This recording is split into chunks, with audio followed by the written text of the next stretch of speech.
Out மெத்தடினால் கருவுறுதலை தடுக்க இயலுமா? ஒரு ஆண்மகன் தான் உச்சத்தை அடையும் வேளையில் விந்தணுவை பெண்ணின் யோனிக்குள் வெளியிடாமல் அதனை அடக்கி தனது ஆண் குறியினை வெளியே எடுத்து பின்பு விடுதலை புல் அவுட் மெத்தட். ஒரு ஆணின் விந்து திரவம் வெளியே வரும் செயல்பாடு ஆட்டோனாமிக் நர்வஸ் செயல்பாடு. எளிமையாக கூற வேண்டும் என்றால் நம்மால் நமது இதய துடிப்பு, சுவாசம், கண்கள் மூடி திறப்பன போன்றவற்றை கட்டுப்படுத்த இயலுமா? முடியாதல்லவா?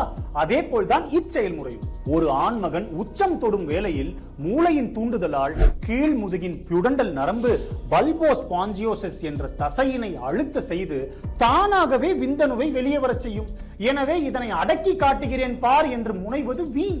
மேலும் ஆண்களுக்கு உடலுறவிற்கு முன்பே வெளிவரும் ப்ரீ எஜாகுலேட் என்ற திரவத்திலும் விந்தணுக்களானது சிறிது இருந்து ஒரு கரு உருவாகலாம். ஆகையால் இது போன்ற பரீட்சையில் ஈடுபட்டால் ஏமாற்றமே கிட்டும். நன்றி.